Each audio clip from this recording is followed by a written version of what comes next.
Rande Gedaliah.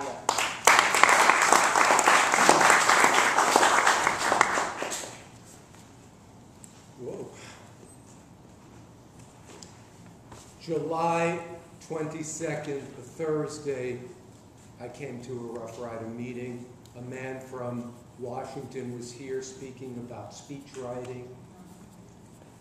And I went home with actually our Toastmaster, Linda Clow, and said goodbye to her on 91st and Amsterdam. We hugged. We live on 90th in Amsterdam. I went up to our apartment. When I came in, I heard Randy's voice calling Robert.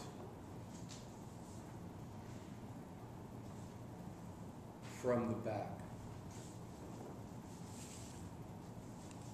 I walked into the bathroom and Randy was in the bathtub lying naked, bleeding from her breast, and had no energy to get up. It scared me to death. Madam Toastmaster, fellow Roughriders, welcome guests. We all have had our journeys this summer. All of this I've discussed with Randy beforehand because I would never say anything to embarrass her in front of Toastmasters or anything.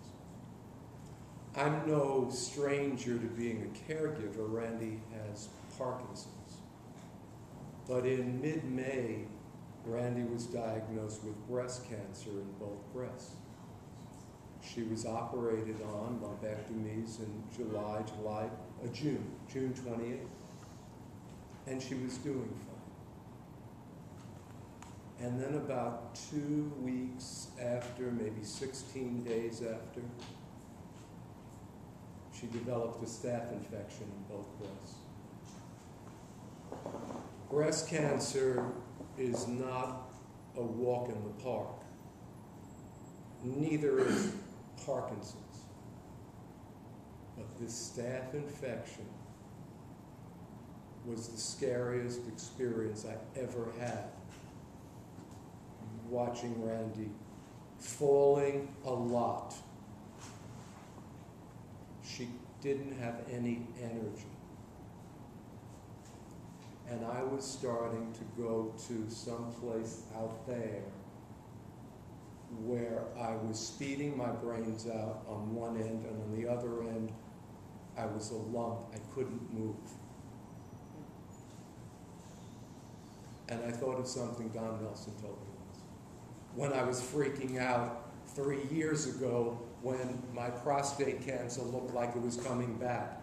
And his words of wisdom condensed were, honk, honk. You go to the spot, you don't have to stay there. You're driving by, press the horn, honk, honk, and get out of there. So all praise. Thank you. And I started to redirect my adrenalized nervous state into positiveness, into action, into doing something. I started making more phone calls to clients than ever. Let me just backtrack too, that my therapist was away. It's August.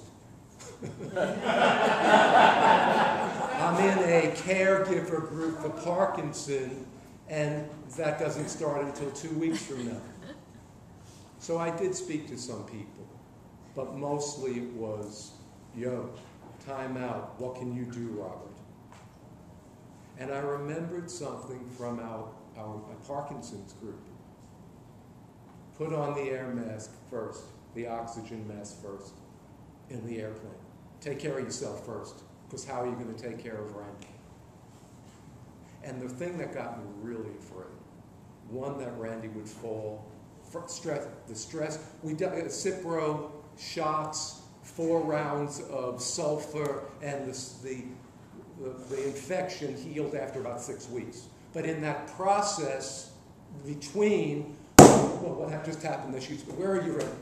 Fell a lot. I got into a place, though, of one, something happening to Randy, but more, my own loneliness. Randy and I have been together a long time, over 30 years. And I'm grateful we're sharing the journey. We go off at times, we come back, but that we're sharing the journey. So I started going to the gym more. I'm not a stranger to going to the gym. I used to run marathons. I got the elliptical. And then I got into reading the Kindle, the girl book, the girl with the golden, I did the whole 3 books. I loved it. I was in this adventure. I called more clients. We send out postcards to clients. I sent out over 130 postcards. I mean really writing a postcard to a client. And I went with Randy to every doctor. For myself, really. Because I asked questions. Because reassure me it's going to be okay, doctor. I'm scared to death out of this thing. And that felt good. I needed some control. There were times in my life I've been so controlled by my control that I've been out of control. I'm not finished yet. Maintain my control. It was redirecting the adrenalized state. So what's the secret of the universe? Condense. Time out. Oh, take a breath. Redirect that nervous fear into something productive, into action, into doing something. Take time out. Take a breath. And be here now, because this is all there is. Madam Toastmaster.